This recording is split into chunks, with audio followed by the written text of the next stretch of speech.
혈당이 설탕이잖아요. 우리 혈관에 설탕물이 돌아다니는 거예요. 당뇨에 의해서 생긴 발저림인데 이거를 방치했다. 괴사가 돼요. 안녕하십니까. 신경외과 전문의 이정표입니다. 오늘 이야기할 주제는 발저림에 대한 이야기예요. 발저림. 별거 아닌 증상으로 생각할 수 있지만 이 발저림을 유발하는 질병 중에는 정말 심각한 합병증을 만들 수 있는 병들이 있어서 오늘 자세하게 한번 알아보고 어떤 발저림을 주의해야 되고 우리가 어떤 생활 습관을 교정해야만 이런 무서운 질병으로부터 예방을 할 수 있는지 알아보는 시간을 가지겠습니다. 발저림이란 일단 무엇인지를 알아야 되잖아요. 이게 왜 발생을 하는지. 한 번도 경험해보지 못한 분 계실 수 있지만 대부분은 발저림 한두 번쯤은 경험했을 거예요. 일단은 정의를 얘기하면 발에서 느껴지는 어떤 불편한 감각이고요. 바늘로 찌르거나 전기가 좀 오듯이 찌릿찌릿하거나 칼로 푹 쑤시는 그런 느낌. 그냥 벌레가 기어가는 것, 개미 같은 것들이 발목 주변하고 발바닥, 발등을 좀 자글자글자글하게 돌아다닌다. 그래서 우리가 통칭 발저림이라고 하면 그냥 발에 느껴지는 뭔가 이상 감각, 유쾌하지 않은 굉장히 불쾌한 감각 이렇게 생각하시면 될 것 같아요. 이런 불쾌한 감각을 일으키는 주된 원인은 무엇이냐? 첫 번째, 말초신경. 우리 신경에는 중추신경과 말초신경이 있죠. 말초신경에 원인이 있어서 발저림이 생기는 게 제일 흔해요. 당뇨가 있으시거나 아니면 뭐 외상, 다치는 것 때문에 신경이 손상당한 적이 있다면 이런 말초신경 병증이 가장 흔한 원인이고요. 두 번째, 신경 압박 내지는 신경 포착, 신경이 눌리는 거죠. 일시적으로 눌릴 수도 있고 아니면 뭔가 병변에 의해서 병이 있어서 눌리는 경우도 있고 자세 때문에 특정 자세가 신경을 누르면서 이렇게 발저림을 유발할 수가 있습니다. 세 번째로는 척추죠. 척추 쪽에 문제가 있어서 허리 디스크라든가 뭐 협착증 같은 것들이 신경을 누르면 비슷한 증상이 생기고요. 혈액순환 장애, 이거 굉장히 흔합니다. 저는 거의 환자분 오시면 둘 중에 하나라고 얘기를 해요. 혈액순환 장애가 있던지 척추 쪽에 문제가 있던지 그 두 개가 거의 대부분이니까. 다섯 번째 생각할 수 있는 건 비타민, 영양 결핍이죠. 특정 영양분이 결핍이 돼도 다리 저림이 생길 수 있습니다. 발저림을 예방하는 운동법 알려드릴게요. 먼저 발가락 스트레칭입니다. 발가락을 먼저 이 바닥에 평평한 데 두고요. 최대한 발가락을 벌려주는 거예요. 5개의 발가락 충분히 벌려서 5초 버팁니다. 하나, 둘, 셋, 넷, 다섯. 버텼으면 이번엔 반대로 꽉 쥐어요. 5초 동안. 하나, 둘, 셋, 넷, 다섯. 다시 한번 최대한 발가락 벌려주시고 하나, 둘, 셋, 넷, 다섯. 또 꽉 쥐어요. 하나, 둘, 셋, 넷, 다섯. 다시 해볼게요. 벌리고 5초. 조이고 5초. 이 동작을 10번에서 15번 정도 반복을 해주시는 거예요. 발바닥의 근육을 강화시키고 발과 다리로의 혈액순환을 촉진시키면서 신경 압박을 완화시키기 때문에 지간신경종 예방에도 좋고 혈액순환에도 좋은 운동입니다. 다음은 발목 돌리기 운동인데 발목으로 이름쓰기 운동입니다. 발목을 양방향으로 돌리면서 먼저 스트레칭을 좀 해주시고요. 이름쓰기, 내 이름쓰기. 저는 이정표니까 이정... 발목으로 내 이름을 쓰는 거예요. TV 보시면서 아니면 책 읽고 일하실 때 이름 쓰기 귀찮으면 뭐 내가 그냥 좋아하는 구절 아니면 노래 가사 아니면 그냥 알파벳 써도 되고요. 뭔가를 쓰는 연습을 하는 거예요. 심심하면 이렇게 발목으로 이름 쓰기. 이 운동을 통해서 발목 주변의 근육을 강화시키고 유연성을 가질 수 있고 혈액순환에도 도움을 줄 수 있기 때문에 발목으로 이름 쓰기 운동 많이 해보세요. 발저림을 유발하는 대표적인 질환을 한 5개 정도 오늘 이야기할 거고요. 첫 번째, 당뇨병성 말초신경병증. 당뇨병이 있으면서 그것 때문에 말초신경이 망가지는 병이에요. 두 번째, 허리 디스크. 허리의 요추 추간판 탈출증. 세 번째로는 혈관질환, 말초동맥과 정맥질환, 대표적으로 하지정맥류가 있겠죠. 네 번째, 발목 터널 증후군. 발목에 문제가 생기는 겁니다. 다섯 번째, 지간신경종. 발가락 사이의 신경에 문제가 되는 거예요. 이 5가지에 대해서 오늘 집중적으로 설명하는 시간 가지겠습니다. 5가지의 질환을 얘기했잖아요. 발저림을 유발하는 이유가 있겠죠. 첫 번째, 당뇨병성 신경병증은요, 고혈당으로 인해서 신경이 손상되는 거예요. 고혈당이라는 게 뭐예요? 혈당이 설탕이잖아요. 우리 혈관에 설탕물이 돌아다니는 거예요.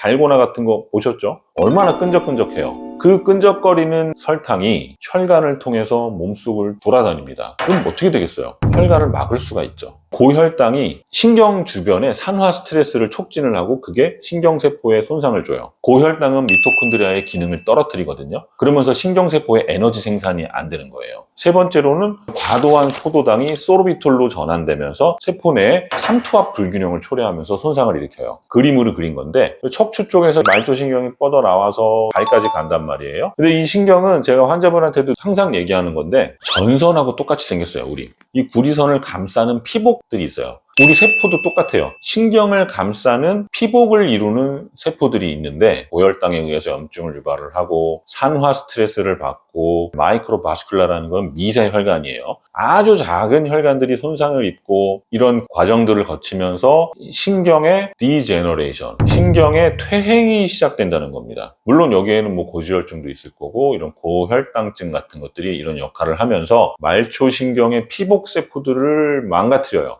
이 슈반셀이라고 써있는 이게 피복세포거든요. 이렇게 전선을 감싸고 있는 피복인데 그게 벗겨져요. 그러면 신경이 그때부터 손상이 되는 겁니다. 이게 발저림을 유발을 해요. 발가락 끝에서부터 이런 증상들이 더 심해지거든요. 왜냐하면 당뇨병이 있으면 혈액이 끈적끈적해지니까 이 몸에서 멀리 있는 쪽부터 혈액순환이 더 안 되기 시작합니다. 그래서 발가락 끝부터 해서 위로 점점점 감각 이상이라든가 저림이 올라오는 거예요. 이런 게 당뇨병성 신경병증이 생기는 거고요. 그 다음에 이제 허리 디스크 얘기를 해야죠. 허리 레벨에서 뭔가가 튀어나와요. 이 디스크가 원래는 우리 몸에 충격을 흡수하는 역할을 하잖아요. 충격 흡수하는 이런 역할을 하는 디스크가 있고 바로 뒤에는 신경들이 나옵니다. 이렇게 신경들이 빠져나와서 발가락 끝까지 가는 건데 이 디스크가 터지면 이 속에 있어야 될 디스크가 터져서 바깥으로 밀려 나오면 그게 신경을 누르는 거예요. 근데 이 신경이 하필이면 어디로 가요? 발가락과 발목, 발바닥으로 가는 겁니다. 특히 우리 흔히 디스크가 생기는 4번하고 5번 사이 아니면 5번하고 S1 그러니까 천추 1번 사이에 주로 허리 디스크가 발생을 하는데 하필이면 그 신경이 이 발바닥과 발가락으로 가는 신경이란 말이에요. 그래서 여기가 눌리면 발저림이 시작이 됩니다.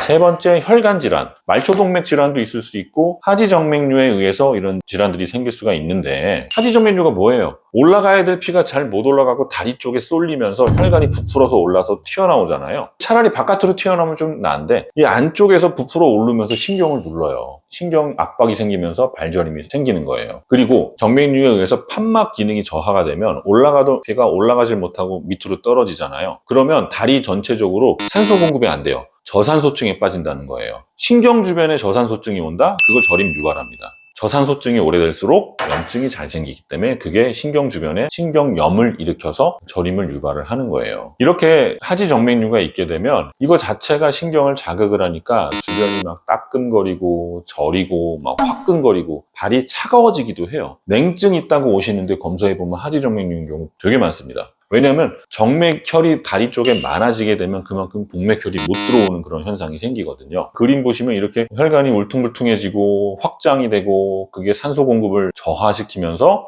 발저림이 유발된다라는 그런 그림이고요. 자, 네 번째로는 발목 터널 증후군. 우리 손목 터널 증후군 얘기 들어봤죠? 손목 주변에 굉장히 작은 터널이 있고 그 안에 신경하고 힘줄이 지나가요. 똑같아요, 발도. 이 발목에 터널이 있어요. 요만한 터널이. 그 안쪽으로 신경도 지나가고 힘줄도 지나가고 혈관도 지나갑니다. 여기가 눌리는 게 발목 터널 증후군이에요. 힘줄이 두꺼워져서 누를 수도 있고 하지정맥류 때문에 발목 터널이 좁아지면서 신경이 눌리니까 발저림이 생길 수가 있고요. 보통 이쪽으로 문제가 생기면 발바닥 쪽에 찌릿찌릿한 그런 저림이 생기거나 아니면 감각이 좀 떨어진다거나 남의 발 같아요. 모래를 밟는 것 같아요. 뭐 이렇게 표현하시거든요. 발목 터널에 문제가 생기면 이런 증상이 생길 수 있고요. 다섯 번째 마지막 얘기해 드릴 건 지간신경종. 지라는 게 뭐예요? 손가락, 발가락, 지라 그러잖아요. 이 사이, 발가락과 손가락 사이에 신경이 종양처럼 부푸는 겁니다. 대부분 신경이 부푸는 것도 있지만 주변에 염증 조직 때문에 덩어리지면서 생기거든요. 발가락이 이렇게 있으면 주로 3번하고 4번에 잘 생기게 되는데 왜냐면 그 사이가 좀 좁거든요. 그리고 마찰이 잘 되고 이게 생기게 되면 발 앞쪽이 아파요. 발 앞쪽이 아프거나 찌릿거리거나 감각이 떨어지거나 그런 증상을 지간신경종이라고 합니다. 발저림을 유발하는 생활 습관 내지는 환경 요인에 대해서 설명드리겠습니다. 첫 번째 자세. 같은 자세로 장시간 딱 앉아있으면 어때요? 어딘가는 눌리겠죠. 의자에 눌리거나 바닥에 눌리거나 아니면 장시간 앉아있으면서 하체 쪽으로 혈액순환이 안 되는 거예요. 그러면 발저림 유발할 수 있고요. 다리를 꼬고 앉는 거, 다리를 꼬면서 골반도 틀어지면 허리에도 무리가 갈 거고요. 그리고 꼬는 거 자체가 어딘가를 누를 겁니다. 좌골신경을 누를 수도 있고 경골신경을 누를 수도 있고 이런 게 원인이 될 수 있고요. 생활 습관으로는 술 많이 드시면 좋지는 않아요. 과도한 알코올 섭취가 알코올성 신경병을 만들 수 있어서 알코올 섭취는 적당한 게 좋고요. 비만, 운동 부족 이런 것들도 발저림의 생활 습관에서 오는 원인이고요. 환경적인 요인도 무시할 수 없어요. 저는 환자분들 진찰을 할 때 오래된 분들 있잖아요. 통증이 막 1년, 2년 이상 된 분들. 그런 분들은 뭘 권하냐면 중금속 검사를 꼭 권합니다. 본인도 모르게 뭐 생활 습관, 사는 지역 이런 거에 의해서 알게 모르게 내 몸속에 중금속이 쌓이는 경우가 있어요. 그 환자분들도 되게 황당해하는 경우가 많아요. 제가 납중독이라고요? 제가 우라늄이 많다고요? 그럴 리가 없는데요. 이렇게 생각하시는 분이 있어요. 근데 검사 결과는 높게 나오거든요. 나도 모르는 새에 쌓일 수 있다는 겁니다. 그리고 뭐 직업상 추운 곳에 오랫동안 있어야 되는 분들도 환경적인 요인으로 작용을 할 수 있고 또 오래 서 있는 그런 직업을 가진 분들도 혈액이 다리 쪽에 쏠리면서 저림을 유발을 할 수가 있습니다. 발저림, 정확하게 진단하는 게 중요하겠죠. 신경전도 검사라는 걸 해요. 이렇게 발로 가는 신경들이 일단 허리에서 시작이 될 거 아니에요? 그래서 허리 쪽에서부터 검사하는 경우도 있고 이렇게 무릎 아래로 검사하는 경우도 있는데 여기 진짜 실제로 전기를 흘려보면 정상 신경에서는 이 전기를 통해서 신호가 내려가는 속도가 있단 말이에요. 근데 만약에 어딘가 눌려 있거나 퇴행성 변화가 생기게 되면 이 전기 신호가 흘러내려가는데 방해를 할 겁니다. 그래서 내려가는 속도가 저하가 될 거예요. 그거를 측정을 하는 거예요. 발목에서 떨어지는지 무릎 옆에서 떨어지는지 허리 쪽에서 떨어지는지를 확인을 해서 어느 부분에 신경이 문제가 있는지를 검사하는 게 신경전도 검사예요. 두 번째는 혈액 검사 되게 중요해요. 여기 다리가 저린데 왜 혈액 검사예요? 당뇨병 있는지 봐야 될 거 아니에요. 당뇨나 고지혈증이 발저림의 흔한 원인이기 때문에 당뇨 수치도 검사해야 되고 당화 혈색소 검사하고 고지혈증 의심되면 고지혈증 검사도 하고요. 영상 검사는 제일 정확한 건 MRI라고 생각하실 테지만 꼭 그렇지 않습니다. MRI는 해부학적인 병변이 있는지를 확인하는 검사예요. 그래서 저는 MRI 검사도 중요하지만 초음파 검사, 도플러 검사를 아주 추천드려요. 요즘에 초음파가 너무 좋아져가지고 어떤 면에서는 MRI보다 더 정확하게 보여주는 경우도 있고요. 다이나믹하게 혈류가 들락날락하는 거를 실시간으로 볼 수 있기 때문에 여기 혈액순환이 지금 증가돼 있어. 그러면 우리가 염증을 의심할 수 있는 거고 정맥류 때문에 혈액순환이 안 되고 있어. 이거를 실시간으로 검사할 수 있는 게 초음파 검사라서 저는 초음파 검사 굉장히 추천을 하고 있습니다. MRI 좋은 검사라고 했죠. 이 사진 보시면 여기 발 있죠? 여기 이제 뒤꿈치고요. 여기가 발목 터널이에요. 발목 터널 안쪽으로 뭐 이렇게 막 꾸불꾸불한 게 보이죠? 이거 정맥류입니다. 정맥류가 혈관이 부푸는 거잖아요. 그 부푸른 혈관에 의해서 신경이 압박되는 소견을 보여주는 MRI 검사고요. 이거는 제가 직접 검사한 내용인데 초음파를 통해서 지간신경종을 검사한 거예요. 얘네들 특징이 평상시에는 발가락 사이에 숨어 있어요. 그러다가 제가 여기를 꽉 누르면 숨어있던 신경종이 바깥으로 뻘록 나오거든요. 한번 보세요. 지금 어디냐면 여기인데요. 요게 발가락 단면이고 요것도 발가락이고 요 옆에 쭉 발가락이 있는 거예요. 이 발을 제가 스퀴즈 쥐게 되면 이 부분이 뭔가 튀어나오는 걸 볼 수 있습니다. 보세요. 뭔가 나오는 거 보이세요? 제가 지금 쥐어짜니까 뭐가 폭 튀어나왔어요. 이거는 몰톤 뉴로마라고 부르는데 지간신경종이 이겁니다. 제가 손을 누니까 다시 들어갔죠? 한 번 더 쥐어짤 거예요. 쥐어짜면 볼록 하고 나오는 거 보이죠? 요게 지간신경종이에요. 저게 발을 아프게 하고 발을 저리게 했던 겁니다. 다시 한번 볼까요? 뭔가가 튀어나왔죠? 지간신경종. 이렇게 초음파는 제가 직접 눌러가면서 움직여가면서 다이나믹한 검사를 해요. 그러면 언제 병원 가는 게 좋을까? 우선 당뇨가 있으신 분이 발이 저리다. 빨리 병원 가세요. 당뇨 조절이 잘 안 될 수가 있습니다. 그 외의 분들은 3주 이상 지속된다면 병원 가서 확인해 보시는 게 좋습니다. 통증이 다른 부위로 퍼질 때 발이나 발목, 발등에만 국한되는 게 아니라 이게 점점 위로 올라오거나 아니면 손도 저리고 아니면 어지럼증이 생긴다거나 이런 게 생기면 병원 가야죠. 그리고 다쳤을 때 발목을 다쳤는데 무릎을 다쳤는데 발도 저려요? 신경 손상 생겼을 수 있습니다. 병원 가보세요. 내가 직접 테스트해 볼 수 있는 방법이 있느냐? 있습니다. 먼저 티넬 테스트. 이 복숭아뼈 있잖아요. 여기 위에서 이렇게 경골신경, 후경골신경이라는 신경이 이렇게 발바닥으로 가요. 여기를 가볍게 톡톡톡 쳐보던가 지그시 한 30초 정도 눌러보는 거예요. 지그시 30초 정도 눌렀을 때 발바닥에 감각이 없어지거나 찌릿찌릿하고 저린 감각이 생긴다면 이거 양성으로 볼 수 있습니다. 발목 터널 증후군일 가능성 높은 거예요. 지간신경종 자가검사는 발을 꽉 쥐었을 때 발가락 사이에 숨어있던 신경이 뽁 하고 튀어나왔잖아요. 그거 해보는 거예요. 여기를 이렇게 발을 꽉 쥐었을 때 숨어있던 신경이 푹 하고 튀어나오거든요. 그때 저림이 유발되거나 통증이 유발되거나 멀더 사인이라고 딸깍 하는 느낌이 들어요. 속에 숨어있던 신경이 푹 하고 튀어나오는 그 느낌입니다. 그럴 때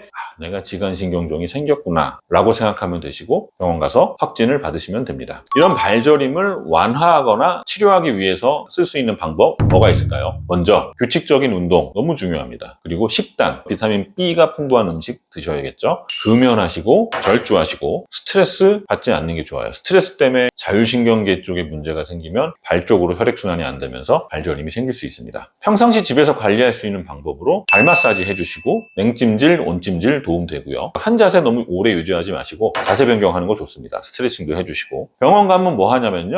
약 줘요. 만약에 당뇨 때문에 그런 거면 당뇨 조절 잘 해야 되고요. 신경염이 있으면 그 염증 조절하는 약 주겠죠. 물리치료하고 도수치료 같은 걸 이용해서 발저림을 줄일 수가 있겠습니다. 우리 생활 속에서 발저림을 예방하는 방법 알려드리면 먼저 혈액순환을 개선하기 위한 방법으로 아까 운동 얘기했잖아요. 저는 유산소 운동을 꼭 하라고 얘기합니다. 이런 저림을 예방하려면 결국엔 순환이 좋아져야 되기 때문에 유산소 운동 되게 중요하고요. 스트레칭도 하루에 2-3번 정도 스트레칭하면 발의 긴장을 풀어주고 근육을 이완시키니까 그 사이에 신경이 꽉 끼는 걸 막을 수가 있습니다. 신발도 되게 중요하거든요. 우리나라 사람은요, 유난히 발볼이 넓은 분들이 많아요. 기성품으로 나온 신발을 그냥 신으면 이 볼이 눌리면서 지간신경종 유발될 수 있어요. 내 발의 넓이에 맞춰서 신발을 고르시는 거 아주 중요하고, 요족 있는 분들, 요족이라는 게 발 아치가 높은 거예요. 요라는 게 뛰어넘는다는 뜻이거든요. 아치가 이렇게 어떤 기준을 넘어서 이렇게 올라왔다 그래서 요족이라 그러는데, 요족 있는 분들도 자기 발에 맞는 깔창을 이용하셔야겠죠. 물도 많이 드셔야 돼요. 물을 많이 먹어야 우리 피가 묽어지면서 구석구석 혈액순환이 잘 된단 말이에요. 물 하루에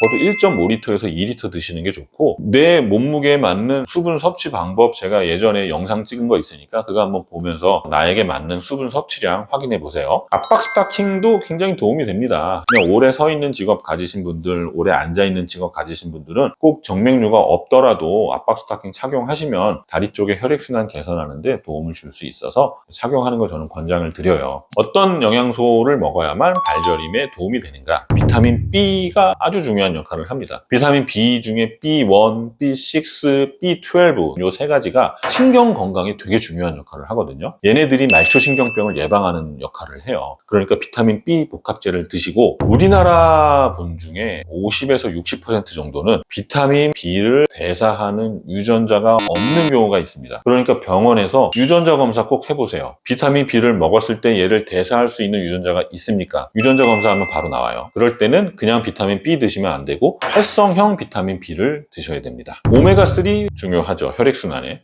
연어, 고등어, 정어리 같은 생선에 풍부한 게 오메가3 지방산이고요. 염증을 줄여주고 이 신경세포의 재생을 촉진시켜주기 때문에 오메가3 드시는 게 좋고요. 발저림을 만약에 방치했어요. 치료 안 했어요. 아유 귀찮아, 병원 안 가. 생활습관, 운동 그거 언제 하고 있어? 안 해. 라고 방치를 했다.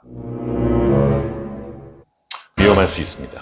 신경이 한번 손상되면 돌이킬 수 없는 경우가 많아요. 발에 문제가 생기면 균형을 못 잡아요. 지팡이의 도움을 받아야 되고 누군가 사람의 도움을 받아야만 내가 원하는 곳에 갈 수 있다는 건 큰 불행입니다. 당뇨에 의해서 생긴 발저림인데 이거를 방치했다. 괴사가 돼요. 그러면 심하면 우리 당뇨병 때문에 발가락 자르잖아요. 발 자르고 절단 수술을 해야 될 수도 있단 말이에요. 방치하면 절대 안 된다는 겁니다. 발저림. 너무 좀 심각한 얘기 했는데 죄송해요. 그렇지만 그럴 수 있다는 거예요. 그러니까 미리미리 운동하고 식습관 개선하고 발 관리해준다면 심각한 결과를 만들지는 않으니까 미리미리 예방하자는 차원에서 이렇게 얘기를 했습니다. 오늘은 발저림을 유발하는 질병과 자가진단법, 예방법과 운동 방법을 알아봤습니다. 오늘 내용 마음에 드셨으면 구독과 좋아요, 알림 설정 부탁드립니다. 감사합니다.